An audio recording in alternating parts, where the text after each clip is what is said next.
나의 영원하신 기업 생명보다 귀하다. 나의 갈 길 다가도록 나와 동행하소서. 주께로 가까이 주께로 가오니 나의 갈 길 다가도록 나와 동행하소서.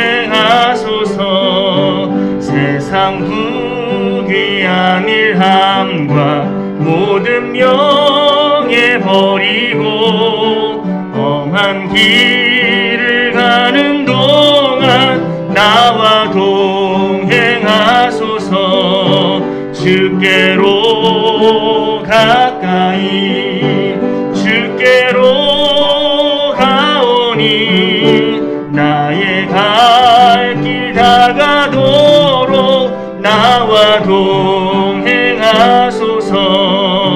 어두운 골짝 지나가며 험한 바다 건너서 천국 문에 이르도록 나와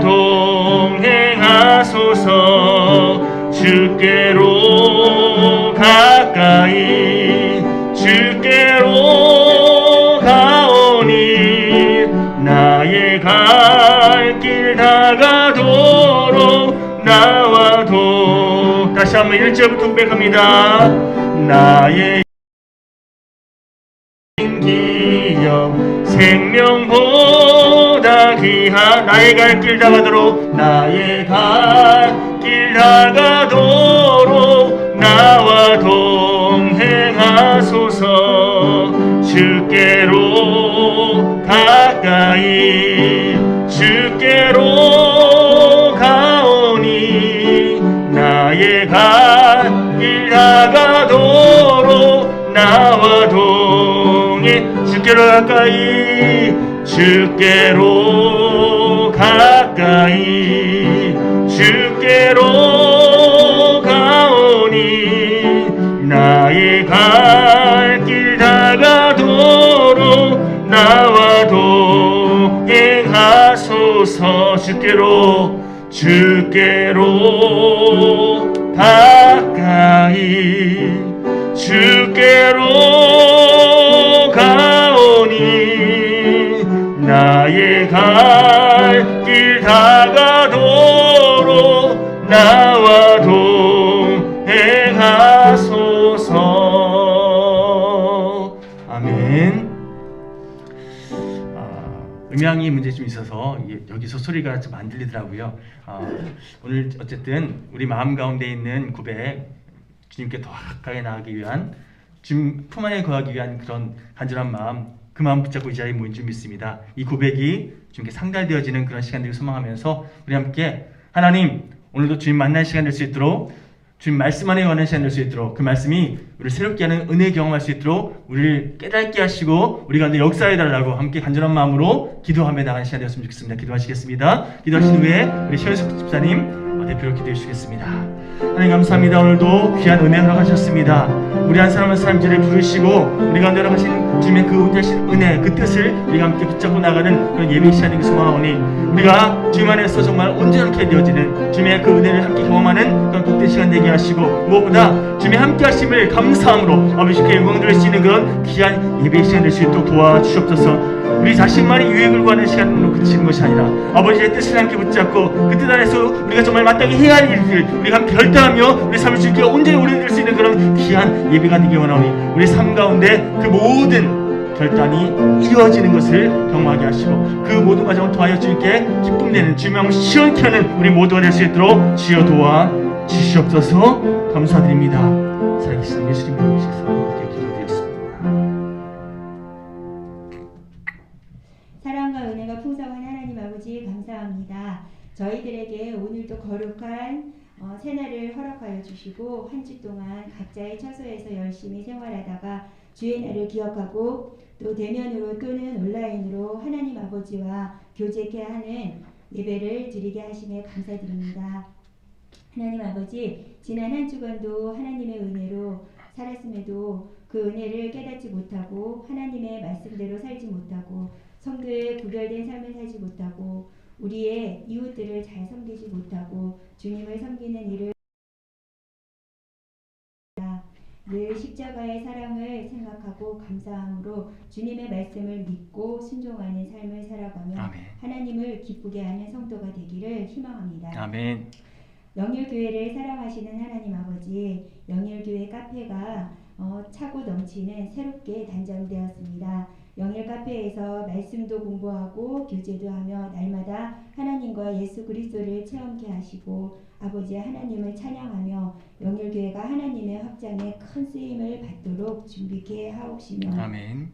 교회가 하나 되어 하나님의 비전을 위하여 기도하게 하심을 감사합니다. 아멘. 영일교회의 각 기관과 처소에서 묵묵히 그리스도의 사랑으로 섬기는 모든 형제 자매들에게 그리스도의 놀라운 은총과 사랑이 충만케 하여 주시옵기를 아멘. 간절히 들고 원합니다.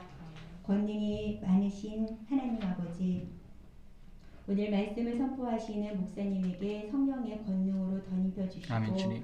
주님께서 늘 동행하시며 매사를 주님과 함께 생각하시고 행동하시는 신실한 주님의 사역자로 삼으시고 오늘 전파하시는 말씀을 듣고 모든 이들의 영혼을 뜨겁게 감화시키는 권능과 은혜의 말씀을 선포하게 하시고 주님의 사랑의 실천자로서 모든 사역을 힘있게 감사함으로 감당하시는 귀한 목사님으로 삼아주시옵기를 간절히 빌고 원합니다. 오늘 예배 순서를 통하여 성삼위 하나님만 영광 받으시기를 원하오며 우리를 구원하여 주신 예수님의 이름으로 감사하며 기도드렸습니다. 아멘.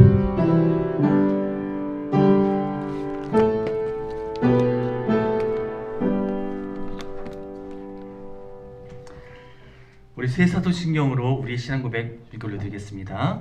나는 전능하신 아버지 하나님 천지의 창조주를 믿습니다. 나는 그의 유일하신 아들 우리 주 예수 그리스도를 믿습니다.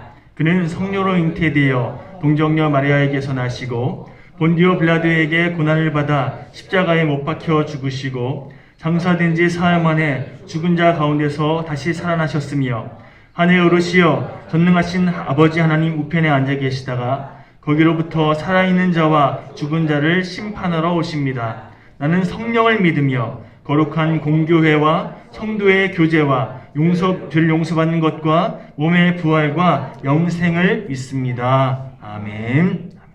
우리 435장 다시 한번 고백하시겠습니다.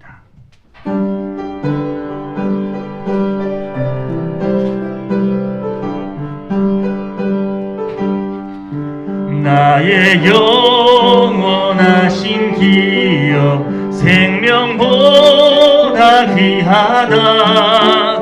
나의 갈 길 다가도록 나와 주께로 가까이 주께로 가오니 나의 갈 길 다가도록 나와 동행하소서.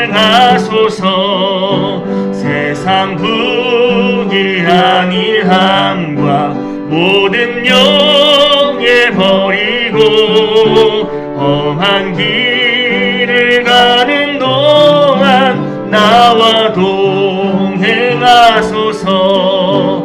주께로 가까이 주께로 가오니 나의 갈 길 다가도록 나와 동행하소서.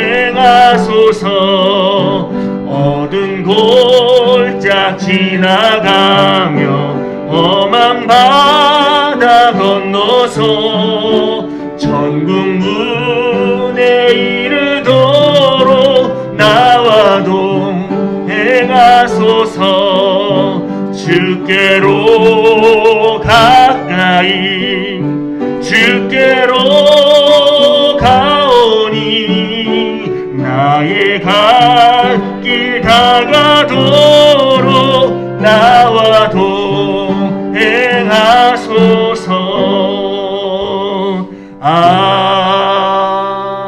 아멘.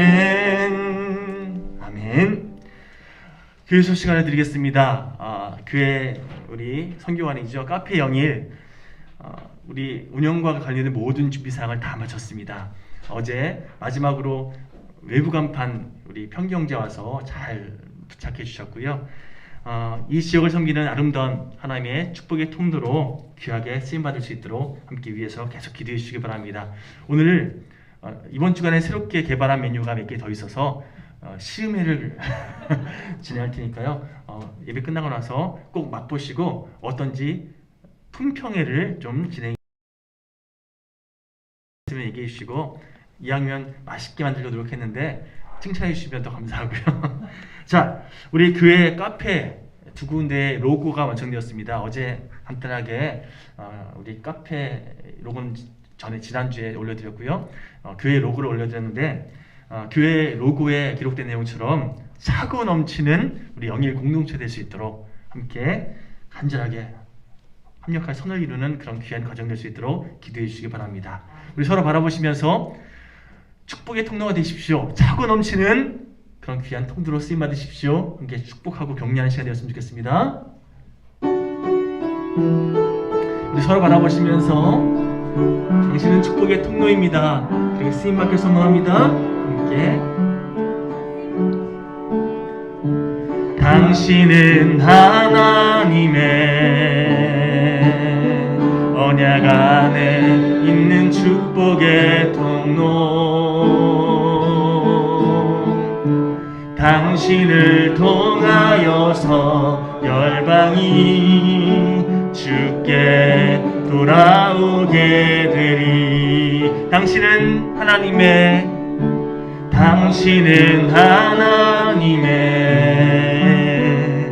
언약 안에 있는 축복의 통로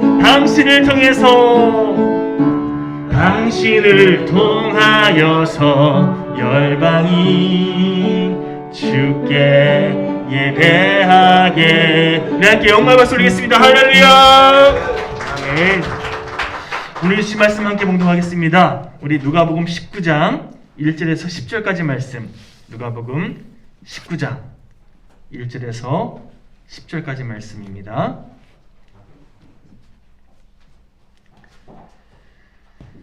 자, 누가복음 19장 1절에서 10절까지 말씀 함께 찾아서 성경 말씀 함께 봉독하겠습니다. 누가복음 19장 1절에서 10절까지 제가 가진 성경 신약 128페이지에 있습니다. 1절입니다.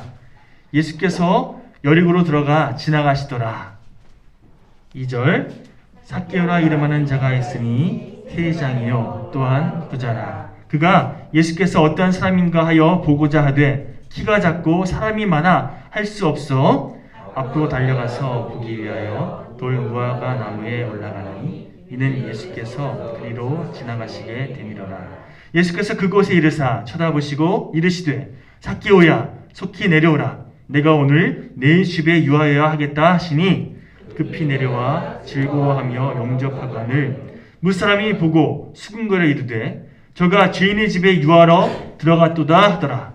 삭개오가 서서 주께 여짜오되 주여 보시옵소서 내 소유의 절반을 가난한 자들에게 주겠사오며 만일 누구의 곳을 속여 빼앗은 것 일이 있으면 내 갑절이나 갚겠나이다.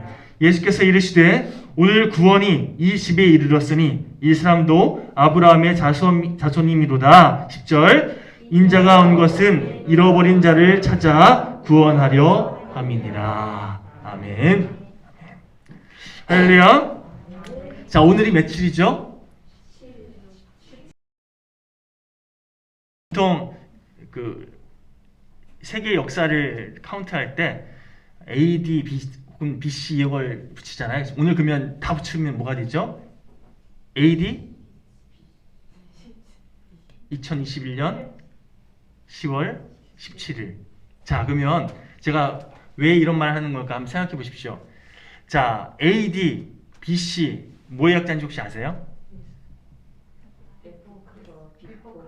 비포 크라이스트. 영어로 예수님 크라이스트가 오기 전에 시간들 BC로 그렇게 카운트했고요. AD는요 아노 도미니라고 라틴어예요. 예수님이 이 땅에 오셨다라는 그런 그래서 예수님이 오신 이후의 시기를 AD라고 그렇게 카운트해서 우리가 이 세상의 어떤 그런 시간들을 카운트하는데요.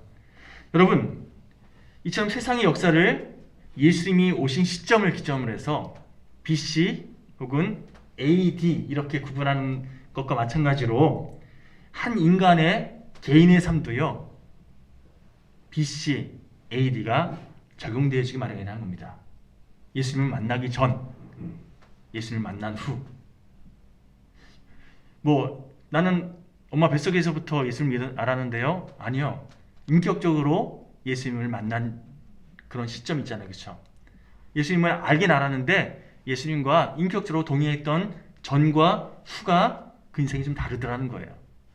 그런 의미에서 예수님을 알긴 아는데 인격적으로는 잘 몰랐었을 때의 나와 예수님과 인격적으로 깊이 있게 교제하고 살아가는 그런 나, 이렇게 A, BC와 AD가 구분되어지는 우리의 인생을 보게 됩니다. 밥 버퍼드라는 사람이 이런 책을 썼습니다. 하프타임이라는 그런 책인데요. 한번 나중에 기회 되시면 꼭 읽어보세요. 그냥 내 자신의 삶을 점검하는데 참 도움이 되는 그런 서적입니다. 이 책에서 그동안 열심히 살았던 자신의 삶을 돌아보면서 이 축구 경기에 비유해요. 내가 인생의 전반전을 정말 열심히 여기까지 뛰어서 열심히 그렇게 살았는데 이제 앞으로 후반전은 어떻게 살아야 될까? 이런 내용들을 정리하는 그런 책이에요. 내가 하프타임을 걸고 다시금 내 자신을 돌아보고 이후에 인생 후반전을 잘 준비해야겠다. 이런 내용들을 쭉 기술하고 있는데 밥 버퍼드가 스스로 고백하기를 자신의 인생 전반전을 가만 돌이켜보니까 내가 내 자신만의 유익을 위해서 살았던 시간들이 참 많았다는 거예요. 한마디로 육신의 정욕을 위해서 또 이생의 자랑을 위해서 그걸 충족하는 데 모든 정성을 쏟았고 모든 시간을 거기에 집중하는 그런 전반전을 보냈다는 거지요. 무엇보다 사람들이 나를 어떻게 평가하는가, 온통 거기에 관심이 집중된, 그래서 정말 최선을 다해서 전반전을 살아왔음에도 불구하고 인생의 갈증이 잘 해소가 되지 않더라는 거예요.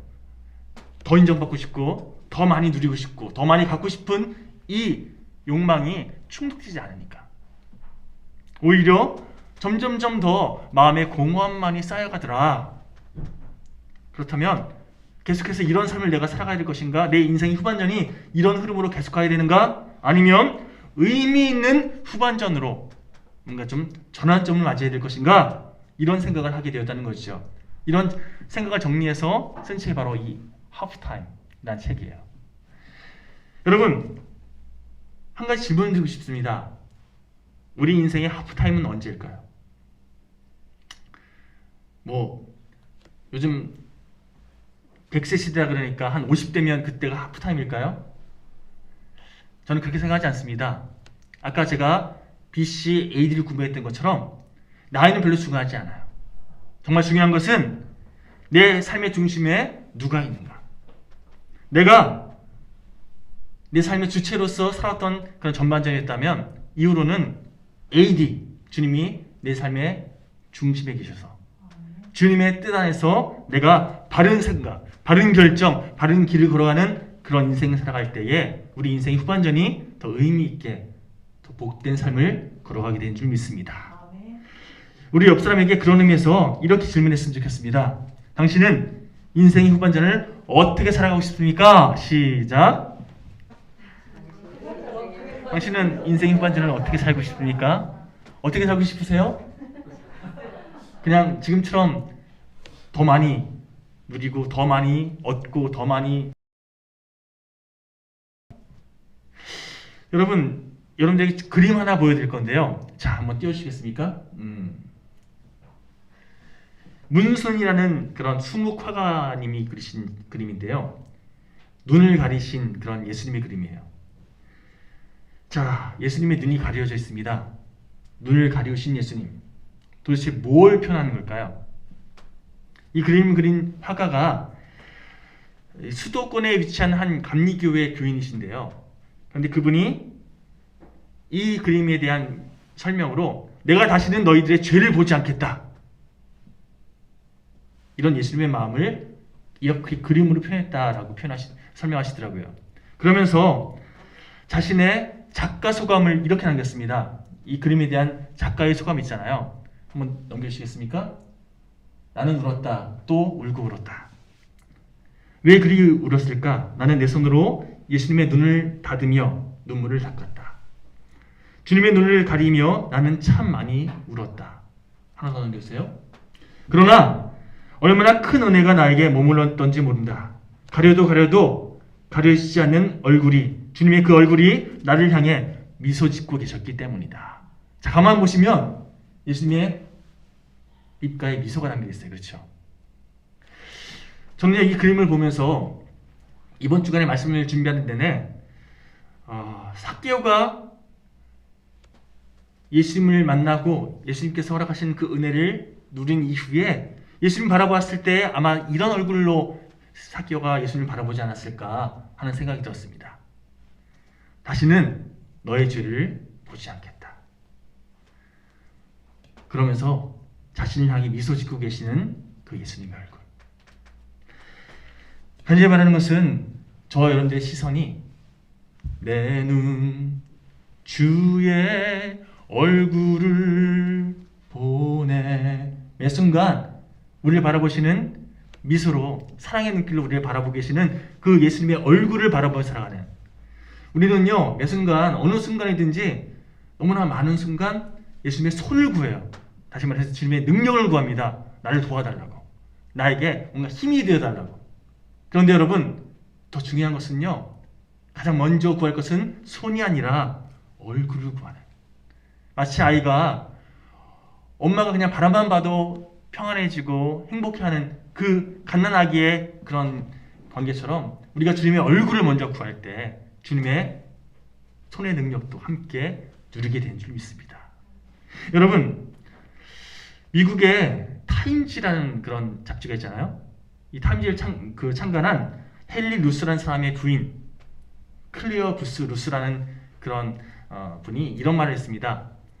모든 인물은 단 한 문장으로 요약된다.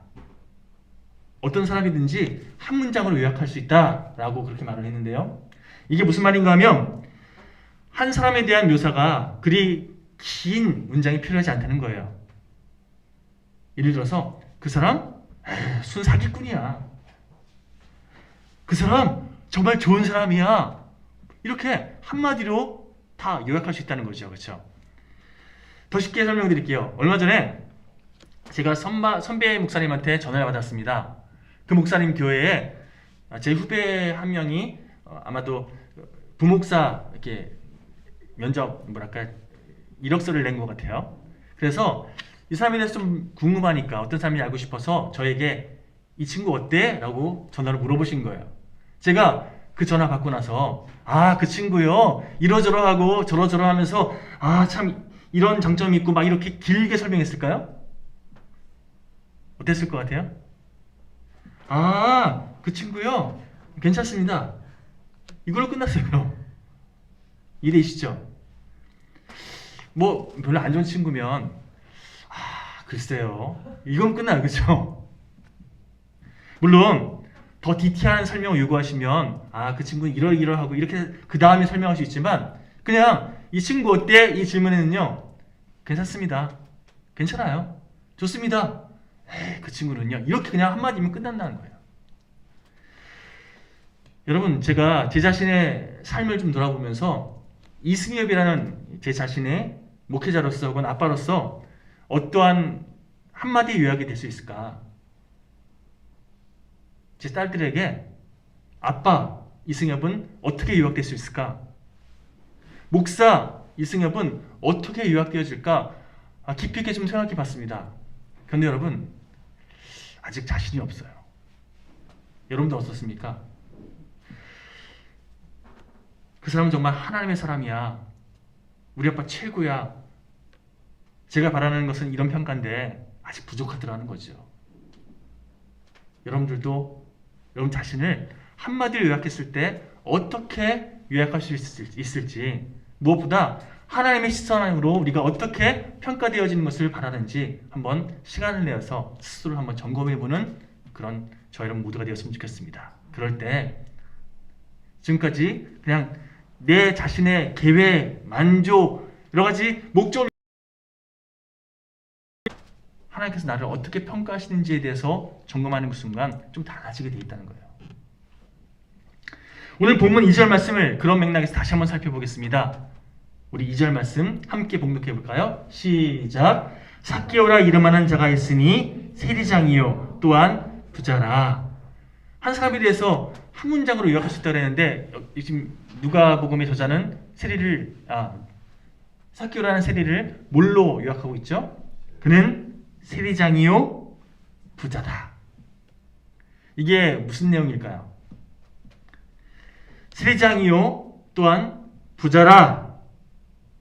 이 당시 이스라엘 백성들은요 로마의 식민 통치를 받고 있던 시기입니다.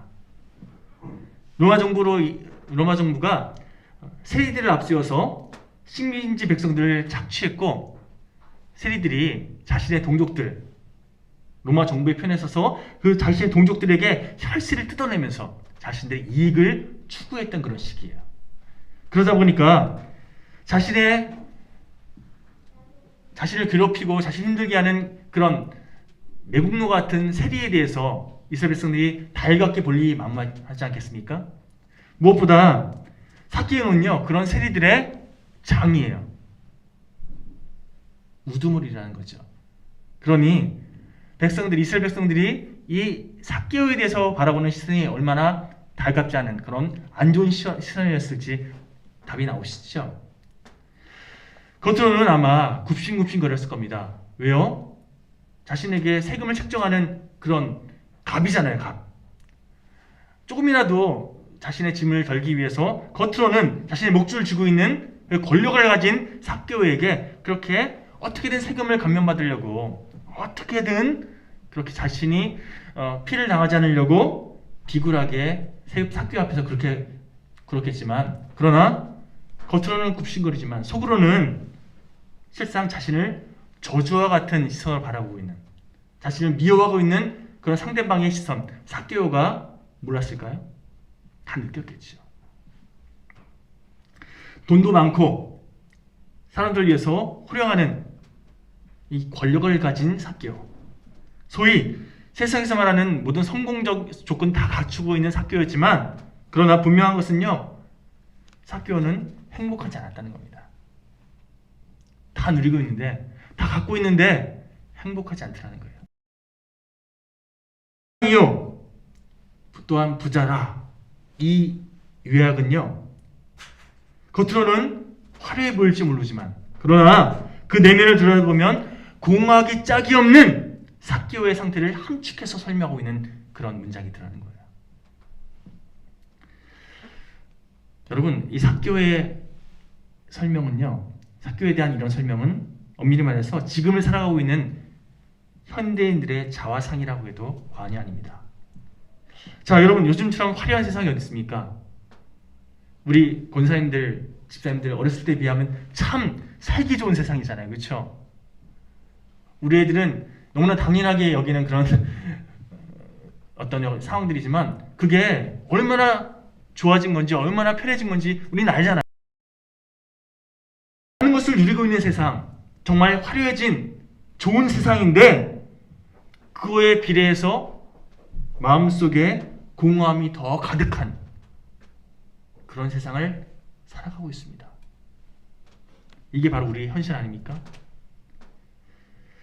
저는 오늘 이렇게 인생에 대해서 공허함을 느낀 삭개오, 그런 삭개오가 예수님을 만나고 자신의 모든 문제를 해결받는 이 본문의 내용을 살펴보면서 화려해 보이는 많은 것을 누리고 있는 지금을 살고 있는 우리 역시 오늘 본문의 삭개오처럼 예수님 안에서 우리가 해결함을 경험하는, 인생의 여러 가지 갈급함을 체험받는 그런 복된 은혜를 누리시기를 간절히 소망합니다.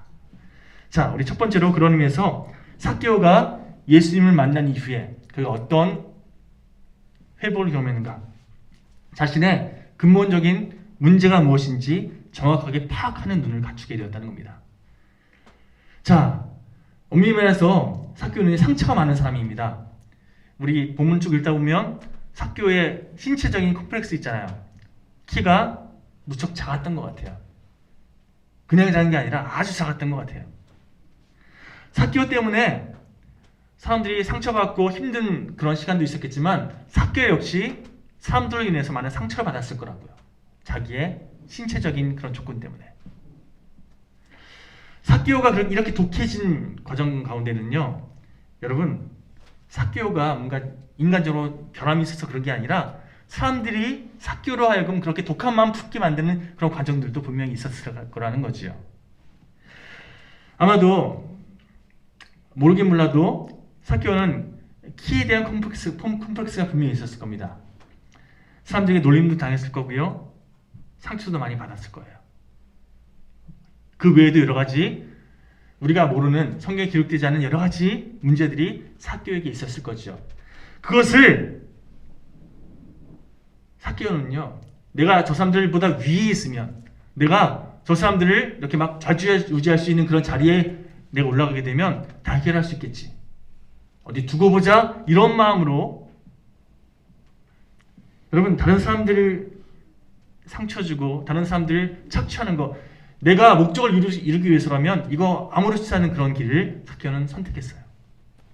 결국 그가 원하는 대로 돈도 많이 벌게 되었고 또 다른 사람들 위에서 군림하는 그런 위치까지 올라가게 됐습니다. 그런데 시간이 지나면 지날수록 만족이 없어요. 이렇게 되면 내가 행복해질 줄 알았는데, 이렇게 되면 내 문제 다 해결받을 줄 알았는데, 오히려 시간이 지날수록 그 마음 가운데 생기는 감정은요, 이게 아닌데, 내가 원했던 사람은 이게 아닌데 하는 후회와 속상함이 그를 주도하기 시작했다는 거죠. 그런 삭개오. 그렇기 때문에 그런 자신의 갈급함을 체험받기 위해서, 회복하기 위해서 예수님이 자신의 사는 동네를 지나간다 했을 때 예수님을 어떻게든 한번 만나보려고, 얼굴이라도 보려고 그렇게 찾아가는 선택을 하게 됐다는 거죠. 삭개오가 예수님을 만난 이후에 그가 깨닫게 된 것은요, 지금까지는 문제의 원인이 상대방에게 있는 줄 알았거든요. 저 사람이 문제고 뭔가 환경적인 요인이 나를 힘들게 한다고 생각했는데, 내가 이렇게까지 억울함을 느끼면서 내가 뭔가 갈급했던 이유가 주변 사람들, 저 사람들 때문이라고 생각했는데, 그래서 그들 위에 군림하면 다 해결될 거라고 생각했는데, 예수님의 사랑의 터치를 경험하고 나니까 그게 아님을 깨닫게 되었다는 겁니다. 저 사람들이 문제가 아니라 문제의 원인은 사실 내 안에 있었음을, 내 안에 문제가 있었음을, 내 안에서 내가 싸워서 승리해야 할 그런 죄된 어떤 원인이 있음을 깨닫게 되었다는 겁니다. 이사야서 6장에 보면요, 여러분, 이사야 선지자가 하나님의 강력한 임재를 경험하고 나서 이렇게 고백합니다. 가슴이 터질 것 같은 그런 영적인 터침을, 하나님의 어루만짐을 경험한 이사야가 제일 먼저 이렇게 고백합니다. 6장, 이사야서 6장 5절 말씀 우리 한번 읽어볼까요? 시작. 그때에 네가 말하되 화루다 나여 망하게 되었도다. 나는 입술이 부정한 사람이요 나는 입술이 부정한 백성 중에 거주하면서 만군의 여호와신 왕을 되었음이로다 하였다다. 화루다 나여 망하게 되었도다. 하나님 앞에 서니까, 하나님의 그 거룩함 앞에 내가 서게 되니까 나는 망한 인생이라는 거예요. 나는 그동안 잘못된 길을 걸어왔던 인생임을 내가 깨닫게 되었다는 거예요. 내가 문제라는 것을 깨닫게 되었다는 거죠. 내가 얼마나 죄된 인생인지 깨닫게 되었다는 겁니다. 죄성 가진 인생은요, 자기가 행한 것들은 전혀 생각지 못하고요, 문제의 원인을 항상 상대방에게 돌리려는, 나는 문제가 없다, 나는 괜찮다는 거예요. 환경적으로 내가 어쩔 수 없이 이렇게 선택할 수밖에 없었다라고 핑계를 대는 그런 모습을 보입니다. 그러나 여러분, 참 신기한 것은요, 상처받은 사람은 참 많은데 상처 준 사람은 찾기는 참 쉽지 않아요. 왜요?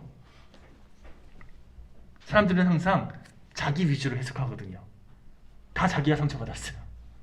난 상처 준 적이 별로 없어요. 그런데 알고 보면 다 상처를 주고 받는 관계들하는 거죠. 요즘 가정마다 밤낮 당신 때문이라고, 모든 문제는 당신 때문에 생긴 일이라고 그렇게 막 서로 상대방에게 손가락질하는 그런 부부가 참 많이 있다. 사회적으로 참 많은 이슈가 되고 있는데요. 나는 문제가 없는데 저 사람이 잘못해서 이렇게 된 거라는 거죠. 그렇게 상처가 더 골마지고 이게 결국에는 가정 파탄까지 이르는 그런 경우들 참 많이 보게 되는데요. 간절히 바라는 것은 물론 상대방이 문제가 있을 수 있습니다. 그러나 오늘 삭개오가 깨달았던 것처럼 문제의 원인을 바로 내 자신에게 찾는, 그래서 내가 새로워지면, 여러분 저는요 한 무덤에 기록되었다는 묘비를 참 인상 깊게 제 가슴속에 새겨놨습니다. 이런 내용이에요. 나는 세상을 바꾸기 싶어서 최선을 다해 노력했다. 나중에 깨닫게 된 것은 세상을 바꾸려고 하는 것보다, 우리 동네를 바꾸려 하는 것보다 가장 먼저 바꿔야 할 것은 바로 나임을 깨달았다.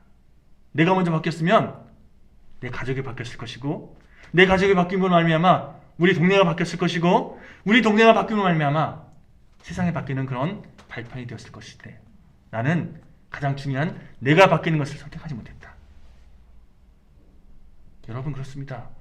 하나님은요 다른 사람들 탓하지 말고 내가 하나님의 거룩한 백성으로 먼저 회복되어지는 그런 길을 우리가 걸어가기를 원하고 계십니다.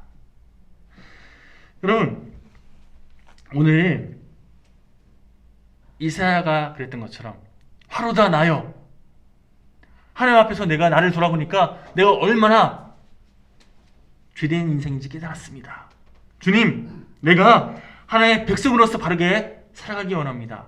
주여 도와 주옵소서. 매 순간 믿음으로 십자가 앞에 내 자신의 연약함을 내려놓고 주님의 회복의 은혜를 매 순간 경험하는 그런 저 여러분 모두가 되시기를 간절히 축원드립니다. 여러분 삭개오가 문제의 근본 원인이 바로 내 자신 안에 있었음을 깨닫고 회복의 전환점을 그렇게 경험했던 것처럼 이 자리에 계신 모든 분들이 하나님의 은혜 안에서 이렇게 회복의 발판을 내리는 매 순간 내가 회복되어지고 그런 나를 통해서 하나님께서 주변을 회복시키시는 그런 놀라운 경험들을 하는 그런 복된 시간들을 누리게 되시기를 다시 한번 주님의 이름으로 간절히 축원드립니다. 두 번째로 삭개오가 주님 만나고 나서 어떤 일이 일어나는가? 그의 가치관이 변화되기 시작합니다. 지금까지는요 삭개오가 가장 중요하게 여겼던 건 물질이었습니다. 더 많이 벌고 더 많이 그렇게 내가 갖추는 것, 사람들을 위해 군림하기 위해서 더 많이 빼앗기 애쓰는 것이 그의 삶이었습니다. 그래서 그것을 이룰 수만 있다면 사람들의 관계가 단절되는 거 그거 아무렇지 않았습니다. 왜요? 까짓 거 남이잖아 남. 근데 나는 가지면 내 거가 되는 거잖아요. 사람들과 관계가 단절되는 거 전혀 상관없다는 그런 인생을 살았다는 거죠. 다른 사람들 짓밟는 거 전혀 꺼리낌이 없었습니다. 왜요? 더 많이 가질 수 있다면 얼마든지 할 수 있었다는 거죠. 그랬던 그가 예수님의 그 사랑의 터치를 경험한 이후에 그것이 잘못된 가치관이었구나, 이것이 잘못된 삶이었구나 깨닫고 터닝 백, 돌이켜 회개함으로 내가 그동안 잘못된 것을 그렇게 빼앗은 것이 있다면 내가 그것을 다시 되돌려 갚는 그런 선택을 하겠습니다 고백하는 이런 길을 걸어가게 됐다는 거죠. 여러분 성경을 보면요 이런 사례가 참 많이 소개됩니다. 바울만 해도 예수님 만나기 전에는, 예수님과 인격적으로 교제하기 전에는요 자신을 자랑했던 인생이에요. 내가 얼마나 대단한 인생인지, 나는 내가 목표한 것, 내가 계획한 거 얼마든지 내 능력으로 이룰 수 있습니다. 자신을 자랑했던 인생이에요. 우리 빌립보서 3장 4절부터 6절까지 말씀 한번 읽어볼까요? 자, 한번 한 목소리로 봉독하겠습니다. 시작. 그러나 나도 육체를 신뢰할 만하며 만일 누구든지 다른 이가 육체를 신뢰할 것이 있는 줄로 생각하면 나는 더욱 그러하리니 나는 8일 만에 할례를 받고 이스라엘 족속이요 베냐민 지파요 히브리인 중에 히브리인이요 율법으로는 바리새인이요 열심으로는 교회를 박해하고 율법의 의로는 흠이 없는 자라. 한마디로 나는 이렇게 대단한 사람이었다는 거예요. 내가 제일 잘 나가 이런 사람이었다는 거예요. 그런데 다메섹 도상, 다메섹으로 가는 길에 예수 믿는 사람들을 박해하기 위해서 다메섹으로 향하던 그 길에 예수님을 만나고 나서 그가 내가 그동안 걸어왔던 그 길, 내가 추구했던 그 방향이 잘못된 거였구나. 그동안 내가 정말 소중하게 여겼던 거, 내가 자신했던 것들 다 배설물처럼 여기게 되었다라고 고백하면서 이후로 완전히 바뀐 삶을 살지 않습니까? 나를 자랑하는 인생이 예수님만 자랑하는 인생이고, 내가 중요하게 여겼던 것을 정말 최선을 다해 달려갔던 인생이 주님이 중요하게 여기시는 그것을 이루기 위해서 최선을 다해 달려가는 그런 인생으로 바뀌게 되었다는 거죠.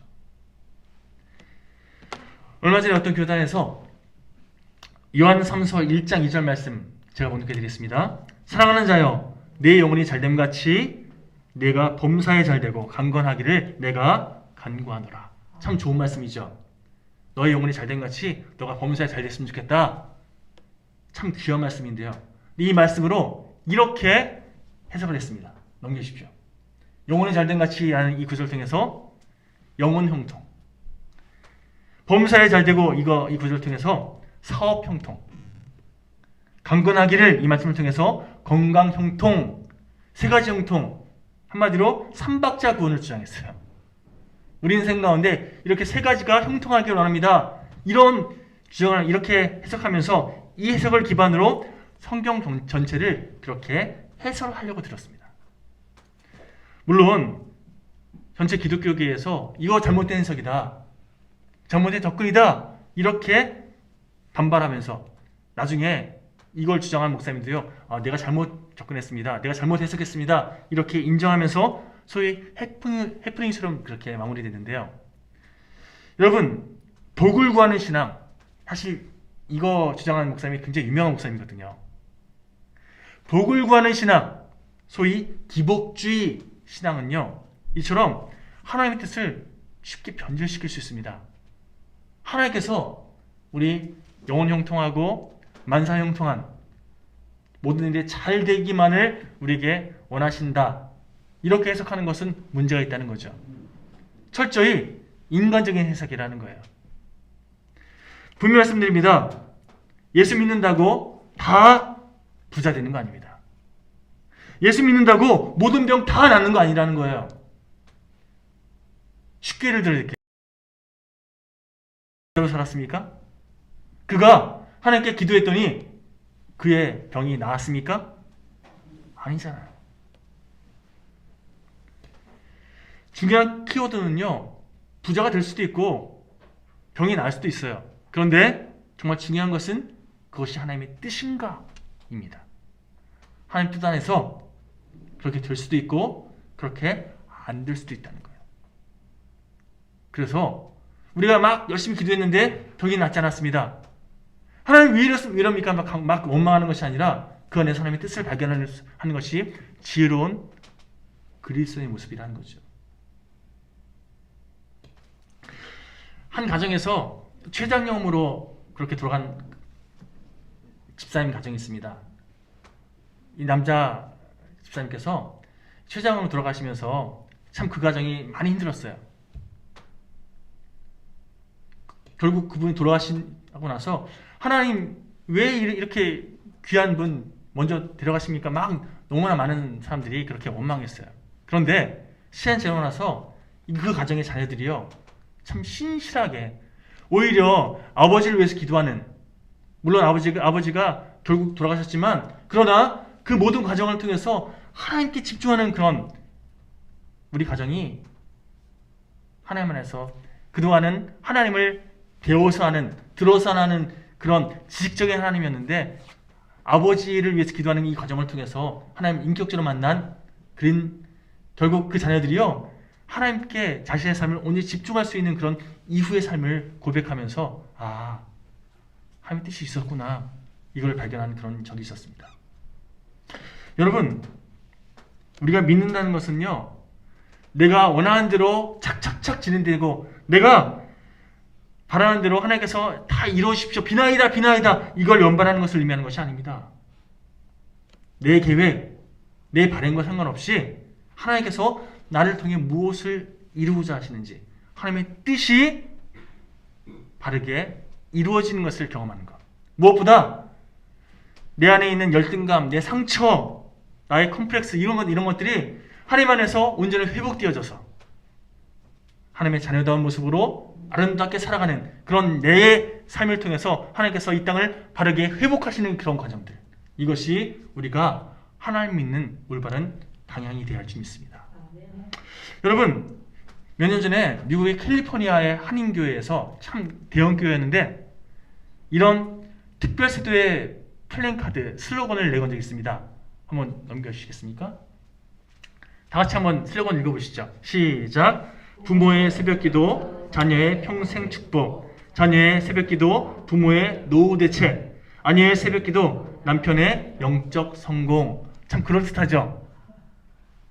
평생 축복에, 노후 대책에, 영적 성공, 좋은 단어들이잖아요, 그렇죠? 근데 여러분, 제가 지금부터 말씀드리는 거 더 주의 깊게 들으십시오. 사도행전 읽어보면 주님께서 부활하신 이후에 감람산에서 승천하신 그때의 일을 지켜본 제자들이 이후에 어디 모여서 기도하죠? 마가의 다락방에 모여서 성령 받기 전까지 기도하는 그런 시간을 갖습니다. 그들이 열심히 모여서 기도했던 이유가, 여러분, 자녀의 평생 축복을 위해서, 노후 대책을 위해서, 영적인 성공을 위해서 기도했겠습니까? 인간적인 바람인 거죠, 이거는. 만약 그들이 그걸 위해 기도했다면요, 12명의 제자를 비롯한 수많은 주님의 제자들, 120명의 문도들이 성령을 받을 수도 없었을 겁니다. 그리고 주님을 위해서 절대로 순교도 못했을 거예요. 그런데 주님을 따라 제자가 되었던, 주님께서 어떻게 기도하셨는지를 지켜봤던, 또 예수님께서 어떤 삶을 살아갔는지를 그렇게 몸소 지켜봤던 제자들이요, 예수님의 기도를 자신의 것으로 삼았고, 그렇게 나의 유익이 아니라 하나님의 뜻을 붙잡고 기도했더니 성령 충만함으로 하나님께 쓰임받게 되었다. 이것이 사도행전의 기록 아닙니까? 여러분, 사복음서 읽어보면 우리 예수님은요, 한 번도 자신의 유익을 위해서 기도한 적이 없어요. 자신의 계획을 이루기 위해서 기도하신 적이 한 번도 없습니다. 오히려 하나님의 뜻을 붙잡기 위해서, 하나님의 가치관으로 무장하기 위해서 기도하셨습니다. 마지막 십자가를, 그 사명을 감당하기 위해서 겟세마네에서 기도할 때도요, 처음에는 이렇게 기도합니다. 하나님, 이 잔을 내게서 옮겨주십시오. 너무나 힘든 그 사명, 그 사역, 내가 감당하기 힘듭니다. 이 잔을 옮겨주십시오라고 처음 기도 시작하는데, 나중에 한참 기도가 이어진 이후에 어떻게 바뀌죠? 그러나 아버지요, 나의 원대로 마옵시고 아버지의 뜻대로 하옵소서. 여러분, 아버지의 뜻을 내가 붙잡겠습니다. 우리의 기도가 이렇게 바뀌게 된다는 거죠. 처음에는 내 바람을 쏟아붓는 것 얼마든지 가능합니다. 마치 제 딸들이 아빠한테 이거 해줘 저거 해줘 막 요구하는 것 아빠로 다 들어줄 수 있는 것처럼, 물론 다는 안 들어주죠. 자녀들에게 필요한 것을 들어주죠. 결국에는 아버지의 뜻대로 하기 원합니다. 이렇게 우리 기도가 바뀔 때 그런 나를 통해서 하나님께서 더 많은 일들을 이루시더라는 거죠. 여러분, 우리 모두가 하나님의 뜻을 바르게 붙잡을 수 있는, 그리고 하나님의 뜻 안에서 우리의 삶을 바르게 내어드릴 수 있는, 활용할 수 있는 그런 복된 하나님의 백성들, 하나님의 구원받은 자녀들로 이 땅을 살아가게 되시기를 간절히 다시 한번 축원드립니다. 혹시라도 삶이 고단하신 분 있습니까? 경제적으로 뭔가 궁핍함을 누리는, 경험한 그런 분들 계십니까? 여러분, 그것은요, 불편한 것이 될 수도 있지만 불행한 것이 아님을 깨달으십시오. 다시 말씀드립니다. 어떤 불편한 것이 내 삶에 찾아왔다 할지라도요, 그것이 절대 불행한 것이 되지 않도록 내가 그것을 어떻게 해석하고 어떻게 받아들이냐가 굉장히 중요하다는 겁니다. 우리를 불행하게 만드는 것은요, 환경적인 결핍이 아닙니다. 더 정확히 말해서 하나님과의 관계가 어떤지에 따라서 그것을 해석하는, 그것을 받아들이는 우리의 마음가짐이 달라지게 되었다는 거예요. 하나님과의 관계가 바르게 서 있으면요, 나를 그렇게 짓눌러도요, 능히 감당할 수 있는 그런 담대함이 우리 안에 작동하게 되더라는 거죠. 여러분, 예수님께서 삭개를 만나신 이후에 맨 마지막에 우리 10절, 본문 10절에 이렇게 말씀하십니다. 인자가 온 것은 잃어버린 자를 찾아 구원하려 함이니라. 우리 가운데 하나님을 놓치고 있던 그런 시간이 많다면 이 시간 주님을 간절히 축원합니다. 하나님을 온전히 붙잡는 복된 인생 되십시오. 매 순간 하나님의 뜻을 붙잡고 믿음으로 승리하는 그런 복된 인생으로 살아가시길 축원드립니다. 바쁜 인생 살아가면서 열심을 내어서 그렇게 분주히 살아가시는 분들, 그런 분들에게 이 시간 믿음으로 권면합니다. 바쁘게 사는 것보다 더 중요한 것이 있는데 그것은요, 바르게 사는 겁니다.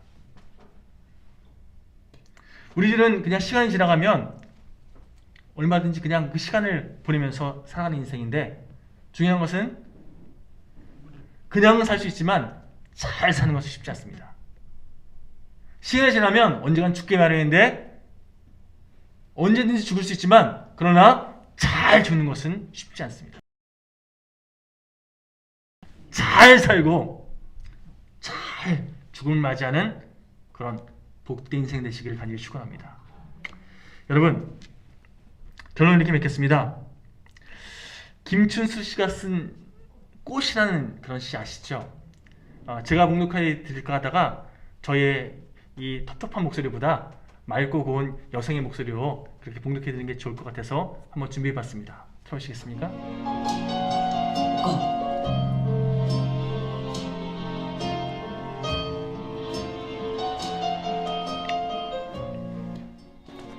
내가 그의 이름을 불러주기 전에는 그는 다만 하나의 몸짓에 지나지 않았다.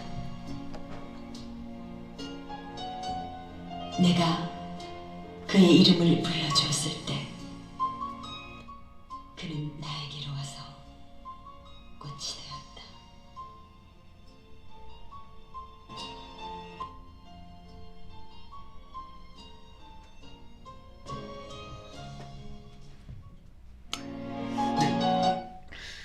여러분, 하나님께서 내가 너를 부르기 전에는 너는 하나의 의미 없는 몸짓에 불과했지만, 그러나 내가 너의 이름을 불러주었을 때 너는 아름다운 꽃이 되었다 라고 얘기하는 이 시의 내용처럼 하나님께서 동일하게 우리에게 말씀하십니다.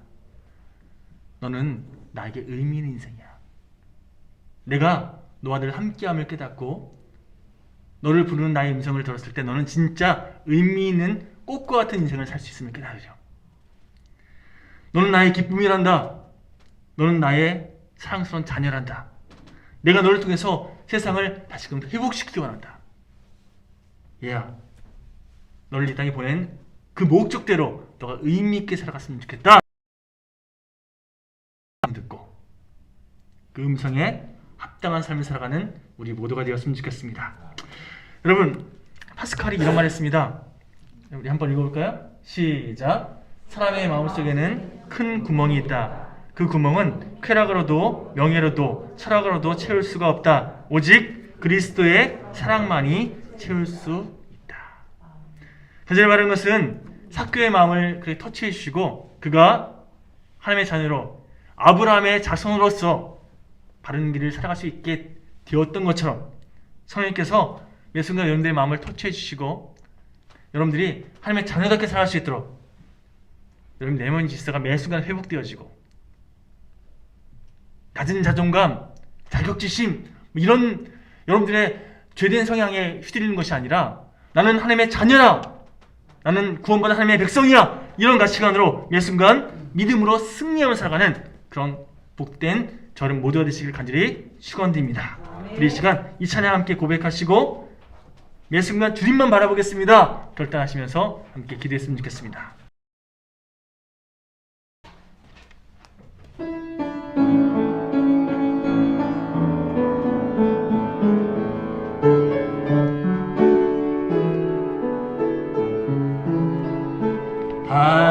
하나님의 사랑을 사모하는 자, 하나님의 선하심을 닮아가는 자, 너의 모든 것 창조하신 우리 주님이 너를 얼마나 사랑하시는지 하나님께 찬양과 경배하는 자, 하나님의 선하심을 닮아가는 자, 너의 모든 것 창조하신 우리 주님이 너를 자녀 삼으셨네. 하나님 사랑의 눈으로 너를 어느 때나 바라보시고 하나님 인자한 귀로서 언제나 너에게 기울이시니 어두움에 밝은 빛을 비춰주시고 너의 작은 신음에도 응답하시니 너는 어느 곳에 있든지 주를 향하고 주만 바라볼 하나님의 사랑의 눈으로 하나님 사랑의 눈 너를 어느 때나 바라보시고 하나님 인자한 귀로서 언제나 너에게 기울이시니 어두움에 밝은 빛을 비춰주시고 작은 신음에도 응답하시니 너는 어느 곳에 있든지 주를 향하고 주만 바라볼지라 주만